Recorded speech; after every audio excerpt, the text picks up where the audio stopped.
Pochettino says, managing Chelsea is a tough job, but an exciting project.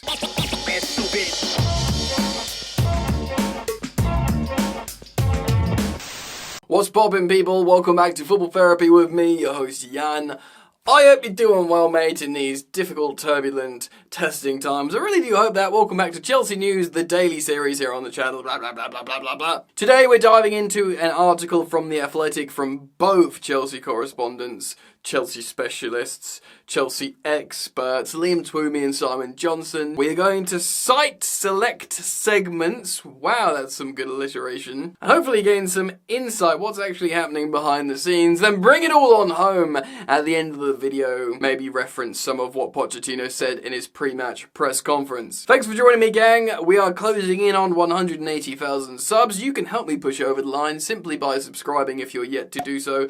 If you choose to do so, I recommend you hit the bell so you get notified when I upload. I'll thank you for liking the video. That's very sweet and kind of you, my friend. Alright then, let's get into it. Let's hop into The Athletic and hopefully learn something. Less than a year on from the sacking of Graham Potter, 2 defeats with 8 goals conceded are all it's taken to drag Chelsea into the bottom half of the Premier League table, and the project, led by Todd Boehly and Clearlake Capital, is back under severe scrutiny. Pochettino and his players are now facing open hostility from their own supporters, and no one at any level of the club is safe from criticism or questioning. It's hardly the ideal preparation for the Carabao Cup final against league leaders Liverpool at Wembley this month. From the head coach to the ownership to the players and the supporters, The Athletic takes a closer look at how Chelsea are dealing with this latest turbulence. So how is Pochettino dealing with the situation? As each week goes by, the confident Pochettino, who attended his first press conference as Chelsea head coach back in July,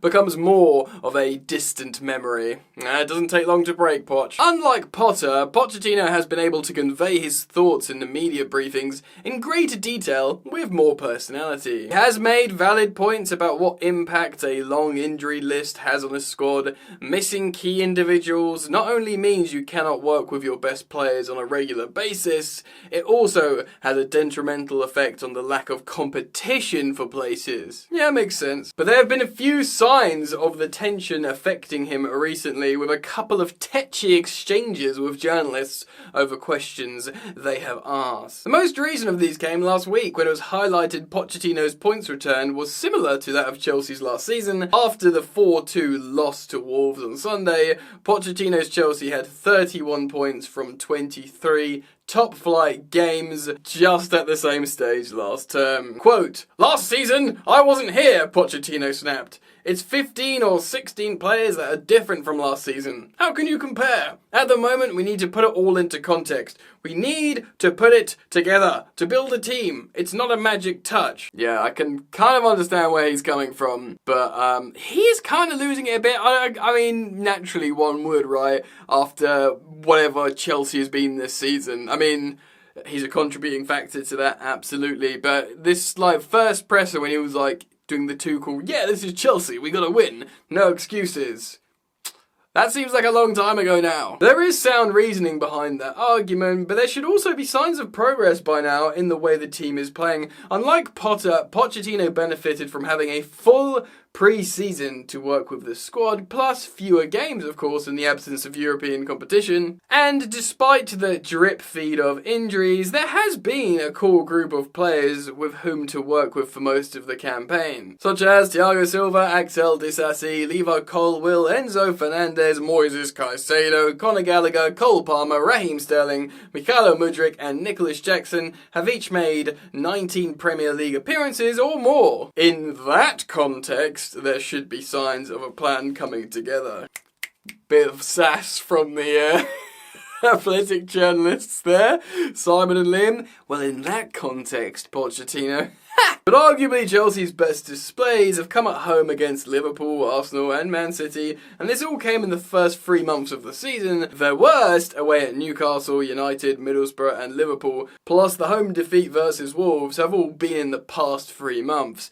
This indicates deterioration, not improvement. That's fair enough. Some sources close to the Chelsea dressing room, speaking anonymously to The Athletic to protect relationships, have suggested coaching on tactical elements is limited and players are essentially playing off the cuff. Others insist that's not the case. This is really, really interesting indeed, because Pochettino is meant to be a proper, tactics coach. You know, he's a coach, right? He's a coach's coach. No? Maybe? I mean, we look at Mudryk going, hey, this guy's hella undercoached. He's a great talent, but, he needs coaching. Maybe there is no coach. I mean, there has to be, right? This guy isn't just vibes. It's Mauricio Pochettino. This is the guy Real Madrid wanted, Manchester United wanted for 1,000 years. He went to PSG. He was well respected for the teams he developed with Southampton and Tottenham. He's meant to be a good coach. So is there no tactics or is it a nonsense? Then there is in-game management. Pochettino's cause to win over the fans is not helped by substitutions, often coming too late to change the momentum of games. Chelsea have come from behind to win a match on just 3 occasions in all competitions this season. That was against Wimbledon of League 2 in the Carabao Cup, a struggling Burnley, and Tottenham, who of course had 2 men sent off. His demeanour on the touchline at matches is increasingly subdued, with Wolves perhaps seeing the 51-year-old at his lowest ebb. When Chelsea lost at Newcastle in November, he was angry afterwards and let his passion show. Since then, that spark has dimmed with each post-match press conference that's followed a defeat.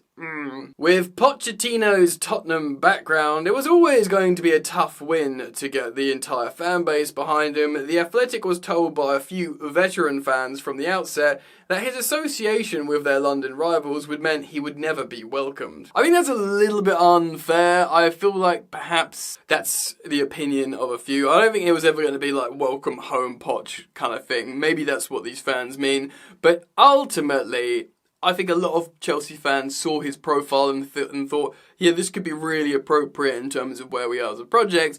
And for me personally, and I wonder if this was the case for other Chelsea fans, should he come to Chelsea and win a trophy and be successful, it would be funny, comparatively to look at him from Tottenham.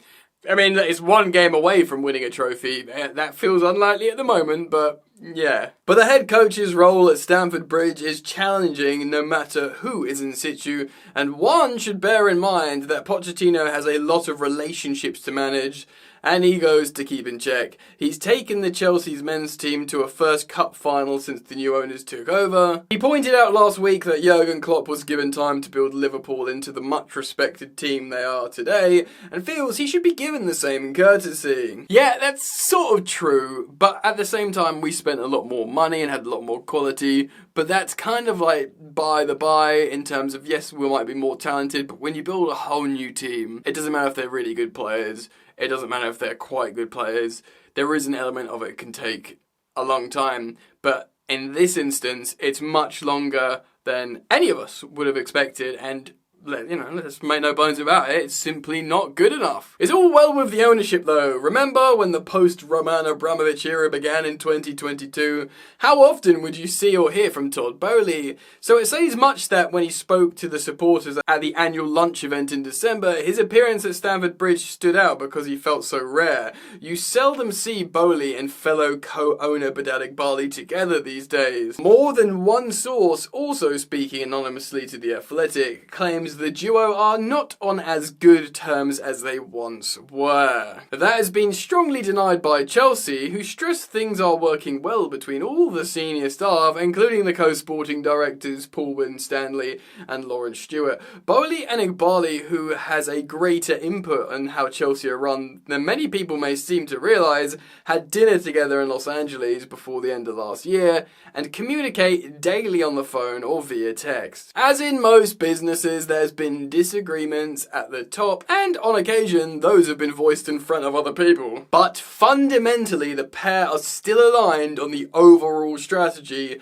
both on the commercial and sporting side. Aligned on the strategy, I suppose, what sporting side, Project 2030, young players, long contract, low wages, in theory great.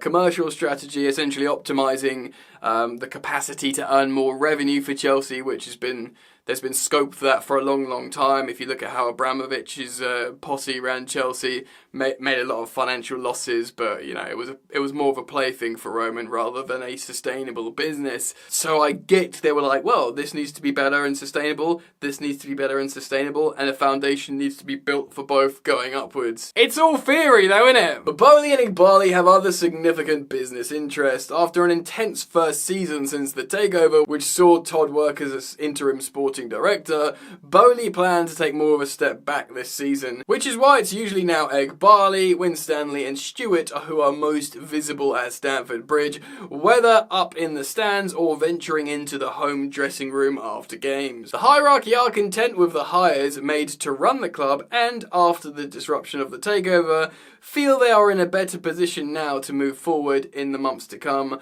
More people will be appointed to work under Winstanley and Stewart in the recruitment department. Yeah, there's a lot of, they're really happy with the structure, who they've hired and the way the project's going in terms of planning, but again, it's all nonsense if you just lose football matches forever, because eventually it will all come back around to Chelsea are a football team, a big global brand football team, that need to win games. None of it will be sustainable if Chelsea just lose and get relegated. Much was made about Chelsea's apparent reluctance to enter the transfer market in January, the inference being that they were struggling to adhere with the profit and sustainability rules. Yet Chelsea did bid for players, including the highly rated Antonio Nusa, who of course was going to go to Brentford, but that deal collapsed. The failure to add was not seen as disastrous though, with plans already being drawn up for summer signings, an indication of how confident they are about the profit and sustainability's rules position. Players will leave, but Chelsea do not need to sell to buy.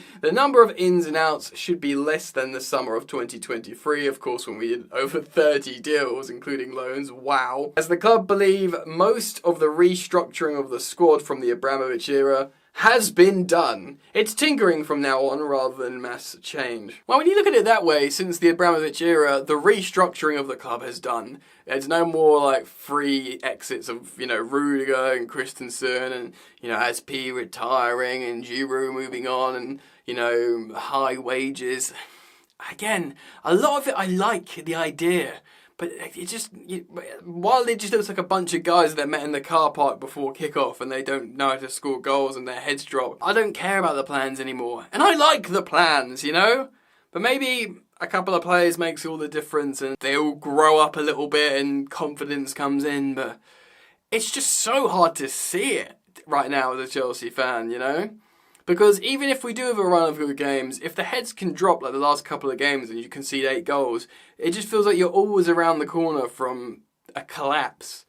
And it's going to take a lot of convincing in time for that perception to change. The plan has always been to assess everything, including Pochettino's position at the end of the season. That remains the intention, and given the head coach will have only 12 months left on his deal in the summer, there is an option for a third year. That stance seems logical, particularly in the context of last season's trials and tribulations.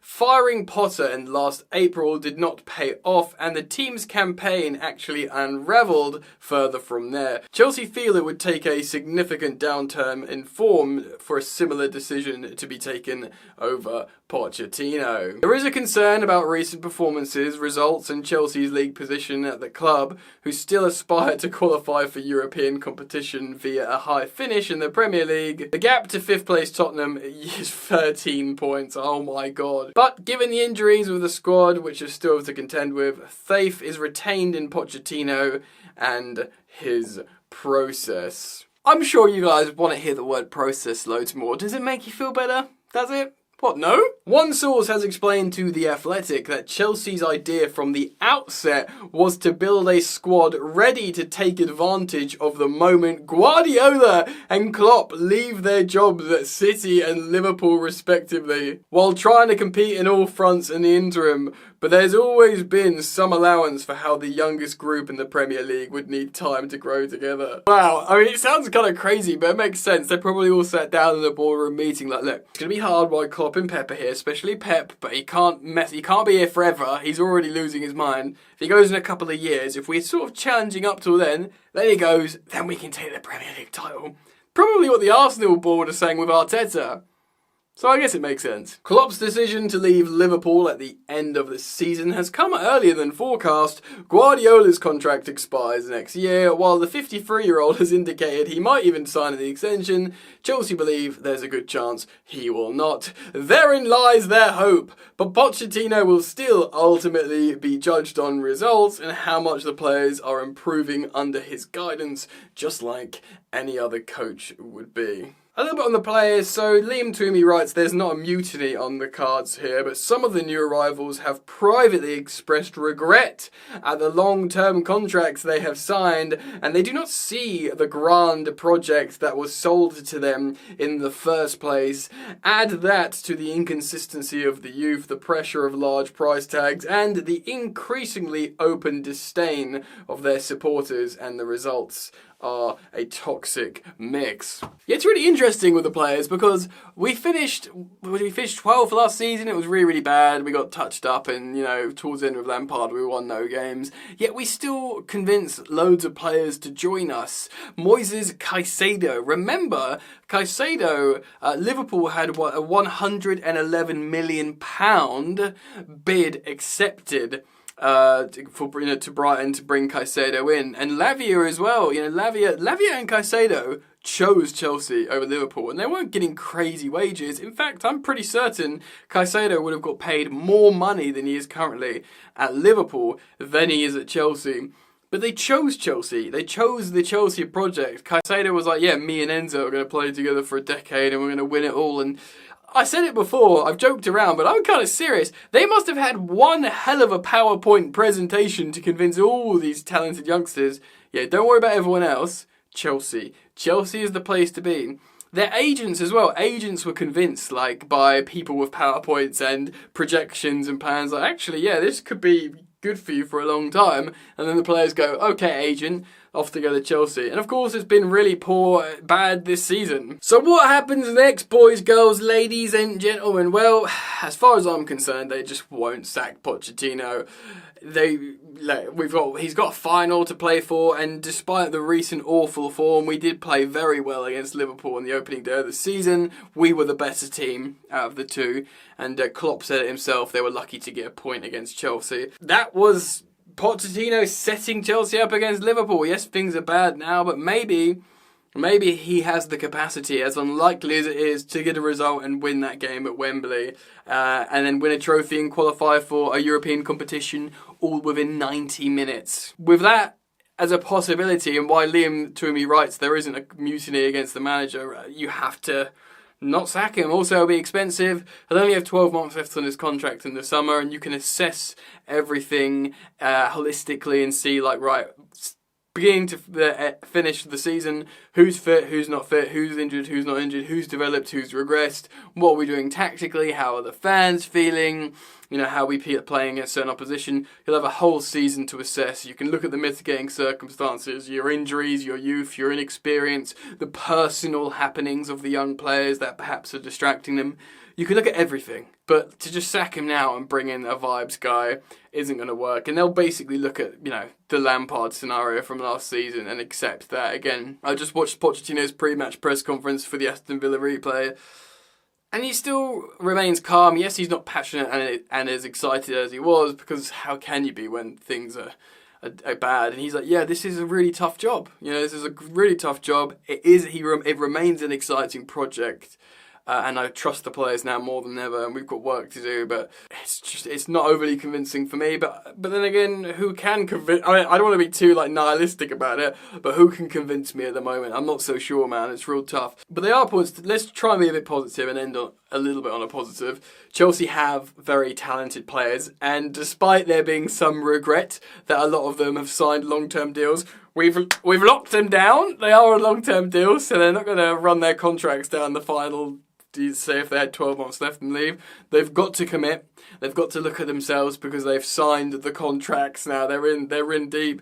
They've got to find a way to make it work. And if they truly are ambitious characters, then this is your opportunity. And Chelsea aren't in financial fair play trouble, even if we do have to sell a couple of players and a couple of, and maybe a striker, and maybe we do get a new manager in the summer after some analysis. Maybe there's a meeting with Pochettino, and they don't fire him, and they just say, yeah, look, we've mutually agreed, whatever, and it's less dramatic for him in terms of his personal portfolio because it's like a summer parting rather than like a mid-season sacking. I do genuinely think we'll be okay.